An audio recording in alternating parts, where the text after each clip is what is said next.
ចូលរួមគាំទ្រនិងប្រើប្រាស់ផលិតផលក្នុងស្រុកជាចំណាយសំខាន់មួយដើម្បីកាត់បន្ថយការនាំទំនិញចូលពីបរទេសក្នុងនាមជាប្រជាពលរដ្ឋខ្មែរយើងត្រូវនាំគ្នាគាំទ្រនិងប្រើប្រាស់ផលិតផលក្នុងស្រុកដើម្បីកាត់បន្ថយការនាំចូលទំនិញមកពីបរទេសដែលប្រឈមគ្រោះថ្នាក់ចំពោះសុខភាពនិងបាត់បង់ចំណូលសម្រាប់សេដ្ឋកិច្ចជាតិការនេះជាការក្រើនរំលឹករបស់ថ្នាក់ដឹកនាំនៃអគ្គលេខាធិការដ្ឋានជំរុញចលនាភូមិមួយផលិតផលមួយក្នុងអង្គសិក្ខាសាលាផ្សព្វផ្សាយនិងចែកវិញ្ញាបនបត្រទទួលស្គាល់សមាជិកចលនាភូមិមួយផលិតផលមួយកាលពីរសៀលថ្ងៃទី26ខែឧសភាឆ្នាំ2025នៅសាលប្រជុំសាលាខេត្តកំពតលោកសួនរាស៊ីអគ្គលេខាធិការរងជំរុញចលនាភូមិមួយផលិតផលមួយបានមានប្រសាសន៍ថាក្នុងទិវាជាតិលើកកម្ពស់ការប្រើប្រាស់ផលិតផលខ្មែរកន្លងទៅបានចែងថា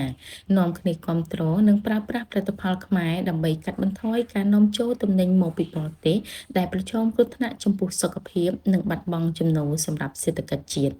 ពិតណាស់មិនមានជនជាតិណាស្រឡាញ់ខ្មែរជាងខ្មែរនោះទេក្នុងន័យនេះសូមបងប្អូនប្រជាពលរដ្ឋគ្រប់មជ្ឈដ្ឋានជួយគាំទ្រហើយនាំគ្នាប្រើប្រាស់ផលិតផលក្នុងស្រុកដែលមានសុវត្ថិភាពទាំងអ្នកដាំដុះនិងអ្នកទទួលទានលោកអគ្គលេខាធិការរងបានបន្តថា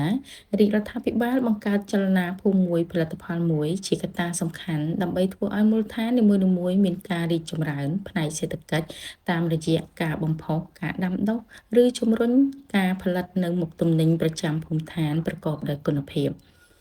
នៅពេលប្រជាពលរដ្ឋតាមភូមិឃុំមានការងារធ្វើដ៏រស់រវើកគ្រប់គ្នានោះចលនាសេដ្ឋកិច្ចនឹងដំណើរការទៅមុខពិសេសកាត់បន្ថយបាននៅការធ្វើចំណាកស្រុកបានមួយផ្នែកធំលោកសួនរាស៊ីបានបញ្ជាក់ថាសមាជិកចលនាភូមិមួយផលិតផលមួយដែលមានផលិតផលយកទៅដាក់លក់ក្នុងពិធីបុណ្យទានឬពិព័រណ៍ផ្សេងៗគឺត្រូវបានគិតគូរសម្រាប់តូបដាក់តាំងបង្ហាញដែលមិនត្រូវចំណាយលើសេវាណាមួយឡើយបន្ថែមលើនេះក្រុមការងារនឹងជួយជុំជ្រែងក្នុងការផ្សព្វផ្សាយដើម្បីឲ្យភ្ញៀវជាតិអន្តរជាតិបានដឹងនិងស្គាល់អំពីគុណភាពផលិតផលរបស់បងប្អូនដែលជាសមាជិកចលនាភូមិមួយផលិតផលមួយបន្ថែមទៀតក្នុងពិធីនេះឯកឧត្តមមឿងគង្គីអភិបាលរងខេត្តកំពតបានបញ្ជាក់ថា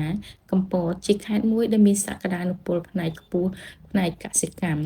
ទេសចរណ៍និងឧស្សាហកម្មខ្នាតតូចភាពចម្រុះនៃធនធានធម្មជាតិនិងវប្បធម៌បានធ្វើឲ្យខេត្តកំពតមានផលិតផលពិសេសជាច្រើនហើយប្រកបដោយគុណភាពនិងមានលក្ខណៈសម្គាល់ផ្ទាល់ខ្លួនលោកអភិបាលរងបានបន្តថាការដាក់ចេញនៃចលនាភូមិមួយផលិតផលមួយរបស់រាជរដ្ឋាភិបាលគឺមានគោលបំណងកំណត់អត្តសញ្ញាណលើកកម្ពស់និងអភិវឌ្ឍផលិតផលសក្តានុពលរបស់ភូមិនីមួយៗបច្ចុប្បន្នរដ្ឋបាលខេត្តកំពតបាននឹងកំពុងផ្ដោតការយកចិត្តទុកដាក់លើការអភិវឌ្ឍផលិតផលគន្លឹះមួយចំនួនដែលជាមោទកភាពរបស់ខេត្តមានដូចជាម្រេចទុរេនអំបិលទឹកត្រីនិងផលិតផលកសិកម្មដទៃទៀតតាមរយៈការចុះពិនិត្យនិងវិតម្លៃផលិតផលរបស់ក្រុមការងារសេវាកម្មដែលបានចុះបញ្ជីក្នុងឆ្នាំ2021-2022មានចំនួន